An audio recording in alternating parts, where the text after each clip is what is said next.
kalau saya tidak salah sudah dibicarakan ya di Komisi 4 Pak ya. Silakan Pak Akmal. Jadi memang sebenarnya kita sudah menyimpulkan berkali-kali ya bahwa HPP harus naik. Karena angka tahun 2020 itu Pak Agus, Pak Arief itu sudah nggak mungkin. Ya karena memang kalau dari 4.200 ke 4.500 dari hitungannya itu Mbak kenaikan biaya produksi sudah 20-25%. Artinya Pak Arief dengan angkanya Pak Arief sebentar itu hanya 9% nggak cukup sebenarnya Pak. Nggak cukup itu. Jadi itu saya kira awal kita mendorong kenaikan HPP itu 20% dari 2020 minimal ya, supaya bisa menutupi daripada biaya produksi petani kita. Dari hitungan ahli ya, dari IPB mengatakan bahwa biaya yang dikeluarkan itu sampai 4.700 malahan Pak. Jadi kalau angkanya HPP-nya di bawah 4.700, rugilah sebenarnya petani kita. Sebenarnya petani kita sudah rugi kalau dia hitung tenaga kerjanya sebenarnya. Dia sudah rugi tapi karena dia sudah memang hidupnya dari sana, tidak ada pekerjaan lain, dia bertani. Ini Pak Arief yang jadi masalah. Nah yang kedua, saya kira memang di sini perlu perkuat Bulog. Ya, kita tahu bahwa selama ini kan setelah jadi BUMN Pak Arief ya, Bulog ini kan hilang tajinya sebagai penyerap harga pada saat ini Pak di bawah HPP ya.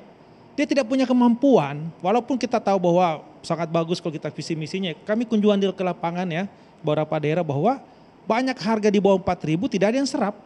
Gabah kering panen Pak. Ya kan harusnya tadi kan 4.200 Pak ya, bahkan tertingginya 4.550 ya. Kalau ini sebenarnya memang berlaku Pak Arief, ini sudah menguntungkan, artinya sudah ada penolong. Tapi harus dipastikan bahwa Bulog betul-betul menjalankan tugasnya.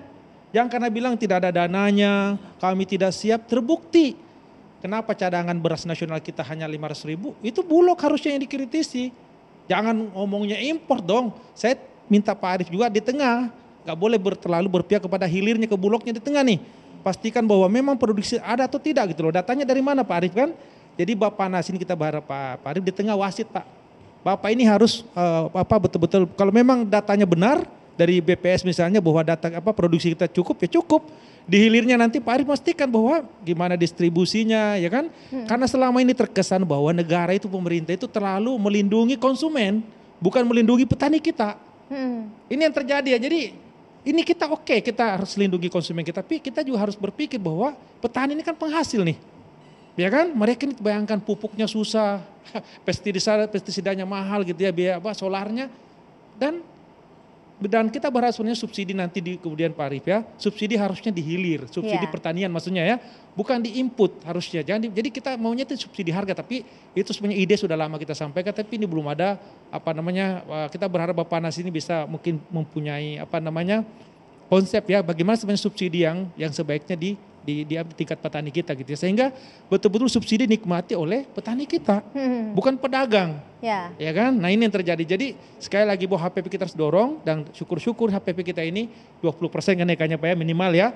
Bukan 4.200 minimal harusnya ya. Harapan kita seperti itu dan saya kira harapan petani kita juga seperti itu. Iya, banyak harapan yang sebenarnya tidak hanya 4.500 sebenarnya Pak Arief.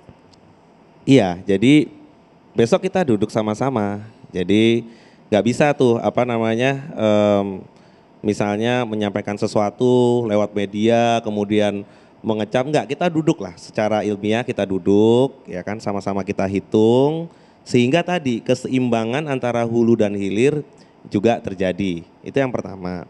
Yang kedua Pak Andi Akmal, nggak benar juga kalau pemerintah nggak ngurusin, enggak. Saya maksudnya ngurusin apa nih Pak? Enggak, maksudnya ngurusin seperti tadi ya, misalnya nggak peduli sama petani. Bukan atau hulu. Peduli, lebih ke konsumen lebih ke gitu. konsumen. Ya artinya kalau peduli sama konsumen berarti misalnya petaninya nggak diperhatikan, enggak juga. Kenapa? Karena saya sendiri ada di sini gitu ya, maksudnya.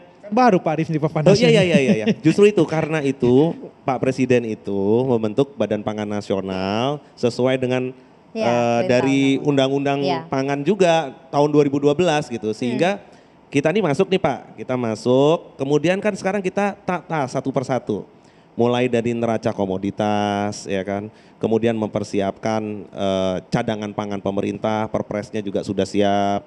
Tadi nih baru selesai pulang dengan Kementerian Keuangan, Dirjen DCKN ya, dengan ID Food itu membicarakan skema, karena Pak Presiden itu menyampaikan kepada kami semua rapat internal di istana ya, bahwa ini rakyat ini ya, masyarakat kita biarkan berproduksi. Kan saya udah bahas kemarin dengan tim bahwa masyarakat berproduksi, BUMN ini difungsikan untuk menyerap hasil produksi. Ini baru keren. Nah, tapi sekali lagi perlu kan peraturannya. Peraturan sudah proses semua, sudah selesai mengenai cadangan pangan pemerintah. Ya. Berikutnya nah, lagi. termasuk serapan bulog itu udah Pak? Cocok. Karena itu yang angkanya sudah cocok tapi realisasinya belum. Iya, karena angkanya udah bagus tapi benar nggak bisa realisasi. Penyerapannya juga sangat rendah. Kalau sekarang dilakukan penyerapan, Pak, produksinya itu masih rendah, ya. Kemudian kemarin dilakukan penyerapan, Bapak tahu apa yang terjadi? Harga akan sangat tinggi, ya, inflasi akan sangat tinggi karena produksinya masih di bawah pada waktu itu. Jadi nggak bisa kita dalam satu sisi aja berpikirnya. Jadi ini mesti clear bahwa pada saat bulan November, Desember, Januari kemarin, saat produksinya masih di bawah, apabila Bulog masuk. Maksudnya produksi di bawah itu gimana? Ya, data dari mana nih Pak Arif ini? Produksi di bawah itu gimana Pak? Data dari, kan kita sepakat, data dari BPS kan, bahwa produksi itu di bawah 2,5 juta ton sebulan, itu artinya kita akan berebut gabah di bawah. Oke. Kalau Bulog ikut di situ, melakukan penyerapan, harga itu akan lebih tinggi lagi. Sehingga penyerapan Bulog itu harusnya di musim panen raya. Ini harus tahu, sepakat dulu. Dalam 1 tahun, ya Pak Andi Akmal, dalam 1 tahun grafik itu kelihatan bahwa panen raya itu Maret, April, Mei itu, itulah kesempatan Bulog untuk menyerap. Jangan disuruh nyerapnya di bulan November, Desember seperti kemarin, nggak bisa. Sehingga kita semua sepakat bahwa HPP ini kita siapkan, kita selesaikan. Harga pembelian pemerintah ini kita selesaikan. Besok kita undang semua unsur, kementerian, lembaga, asosiasi, duduk di situ sama-sama ya. Karena setiap tempat itu berbeda. Kalau Bapak sewa lahan di Kerawang dengan di NTB, dengan di Sumatera Utara, dengan di Sumatera Selatan itu berbeda. Mari kita duduk.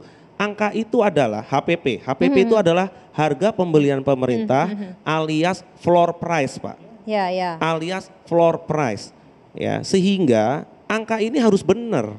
Karena kalau kita tentukan angkanya itu berapa, floor price, itu pasti private itu membelinya di atas itu, Pak. Sehingga pada saat private di atas itu, strategi kita supaya Bulog itu tetap bisa menyerap dan punya cadangan pangan pemerintah, itu seperti apa? Nah, skemanya adalah Bulog itu kita berikan fleksibilitas harga. 1. Ini Pak Andi Akmal diskusi kita terus di Komisi 4. Yang kedua, kita berikan kesempatan untuk menyerap komersial sehingga bisa bersaing dengan private. Kemudian berikutnya lagi, kita baru buat nih aturannya. Bisa mengkonvert beras komersial menjadi beras CBP. Ini nggak common loh kita lakukan ini, tetapi Badan Pangan Nasional tuh sudah sampai situ, Pak. Nah, kemudian kita siapkan anggarannya. Oke. Anggaran ya yang memang standby untuk Bulog dan ID Food. Bulog itu nanti menyerap yang namanya padi, jagung dan kedelai, the rest itu ada di ID Food. Jadi ini sudah kita siapkan semua, peraturannya, CPP-nya, perbadannya. Nah, tinggal habis ini kita eksekusi sama-sama setelah teman-teman di BUMN ini mendapatkan juga ada penjaminan pemerintah di sana. Nah, kita juga apresiasi sama Kementerian Keuangan, Pak. Kita terus berusaha supaya ada penjaminan ya kepada Himbara sehingga Himbara bisa memberikan bantuan tanda kutip kredit dengan bunga yang rendah. Sehingga nanti teman-teman petani itu nggak ada lagi atau peternak buang-buang telur lagi, nggak buang-buang ayam lagi. Jadi diserap dengan harga yang baik. Saya mengingatkan ini pernah kita alami di minyak goreng, Pak. Minyak goreng. Jadi mekanisme dan kekuatan korporasi sangat dominan dan negara tidak hadir. Nah, jadi menurut saya Bappenas ini harus komprehensif dari mulai hulu, tidak hanya di ujung, di hilir tentang harga. Bagaimana persoalan subsidi tadi untuk misalnya untuk pupuk, untuk benih, termasuk juga insentif terhadap harga. Sehingga biaya produksi itu itu bisa juga ditekan. Dan ini harus ada peran negara. Bappenas adalah salah satu yang berfungsi untuk menentukan juga bagaimana dari hulunya itu juga dipastikan biaya produksinya tidak tinggi dan tidak merugikan petani. Saya sepakat misalnya juga memperhatikan pengusaha atau penggiling kecil termasuk juga konsumen. Di sini peran negara juga harus hadir. Subsidi, operasi pasar itu yang harus dilakukan sehingga harga layak itu bisa dipenuhi, dicapai oleh petani. Dan kita tidak mau misalnya ini hanya pelaku-pelaku usaha korporasi. Sekarang Wilmar sudah bermain. Dia akan bermain nanti dari hulu sampai hilir. Seperti sawit. Food estate sedang dibangun. Dia juga pengolahannya sampai dia pasarnya. Kita tidak mau seperti itu. Di pangan khusus beras ini tidak ingin seperti minyak goreng. Sehingga negara tidak berperan. Harga internasional bagus, orientasinya ekspor, itu yang dilakukan. Sehingga negara juga tidak bisa misalnya menentukan berapa kebutuhan pangan dan bagaimana peran juga korporasi swasta untuk tidak jor-joran membeli dan menguasai juga persoalan pangan sepertinya minyak goreng kemarin. Nah ini yang menurut saya juga harus dikuatkan dari hulunya, dari mulai penguasaan lahan, berapa luas tanam padi, bagaimana produktivitasnya, bagaimana harga pupuknya mahal, bagaimana misalnya bahan bakarnya itu harus dihitung dan menjadi salah satu tugas Bappenas untuk mengefektifkan supaya juga petani juga tidak ingin harganya mahal, biaya produksinya. Gitu, dan juga konsumen. Jadi ini juga harus menjadi tugas Bappenas menurut saya ya. Jadi tidak hanya menghitung biaya produksi dan dikonversi ke HPP. Tidak, menurut saya lebih komprehensif. Makanya dengan Kementerian Pertanian sebagai kementerian lembaga yang bertanggung jawab terhadap produksi harus bicara gitu. Dan juga subsidi itu ya memang harus sudah dialihkan karena subsidi pupuk itu tidak ke petani, itu ke perusahaan-perusahaan pupuk, gitu. Harus subsidinya di harga, bagaimana harga, subsidi harga, operasi pasar sehingga konsumen juga bisa mendapat harga yang terjangkau, dengan juga petani bisa layak mendapatkan harga. Baik, kalau saya yang kedua ini memang saya kira konsepnya Pak Arief sudah bagus. Cuma kan kita melihat tahun lalu ini kan tidak jalan. Salah satunya memang kita nggak punya cadangan yang kuat Pak Arief ya. Jadi negara ini harus punya cadangan Pak. Sebenarnya sih dari Badan Pangan Nasional sudah punya blueprint ya. Cuma kan eksekusinya bukan Bappenas. Nah ini kan jadi masalah nih. Jadi sebenarnya angka 2 juta itu angka yang sangat luar biasa. Kemarin saya di Kendari juga dengan Bappenas, dengan Bulog Pak. Dia menyiapkan katanya 3 triliun. Oke, Anda punya 3 triliun, bisa nggak menyerap pada saat panen raya kan? Jangan seperti tahun lalu dong, hanya 400 ribu sehingga ada alasan untuk import. Ya kan? Dan saya kira juga salah satu efek Pak ya, kenapa juga harga mungkin pada saat ini, mungkin ada efek psikologis impor beras tadi itu yang sebenarnya kita tidak terlalu butuhkan. Tapi ada ketakutan tanda kutip bahwa ini bahaya nih karena cadangan kita di bawah angka 1 juta Pak Arief ya. Jadi sekali lagi sepakat tadi bahwa cadangan kita perkuat nih. Pak Jokowi sudah menyampaikan tadi, sekarang eksekusinya gimana nih? Ya kan? Nah, ini yang penting sebenarnya karena kalau konsep Pak Arief udah bagus nih. Makanya saya katakan tadi bahwa Pak Arief ini jaga Pak aturannya, keseimbangan, saya sepakat tadi keseimbangan dijaga. Tapi jangan juga selalu menyalahkan di hulunya juga. Ini kan juga kadang-kala kita menyalahkan Kementan, produksinya kurang, sementara datanya dari BPS. Terus kalau kita nggak percaya data dari BPS, data dari mana? Saya sederhana aja, ada nggak pembanding? Ya kan?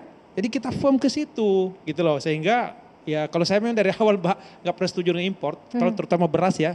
Karena saya yakin bahwa sebenarnya kita bisa dan cukup. Nah masalahnya di lapangan Pak Arief, Bulog nggak bisa bersaing dengan pedagang, harganya nggak bisa.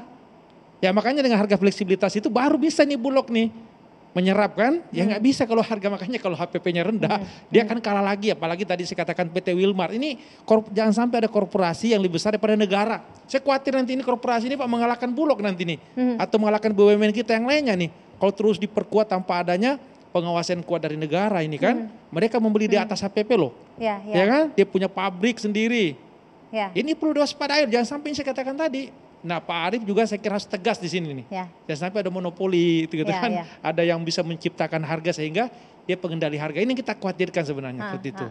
Di episode sebelumnya Bulog hadir di sini untuk bisa sharing dan banyak ditanya juga kapan kemudian mulai menyerap dan bagaimana kemudian proses penyerapannya karena memang di panen yang sebelumnya terjadi kendala. Nah nanti kita tanya Bappenas karena ini yang mengkoordinasikan lebih lanjut kapan kemudian serapan itu akan mulai dilakukan dan jaminannya bagaimana karena kemarin di episode yang lalu Direktur Bulog menyampaikan bahwa akan menyerap 70% di awal begitu ya Pak ya. Sesaat lagi kita akan lanjutkan, tetaplah bersama kami.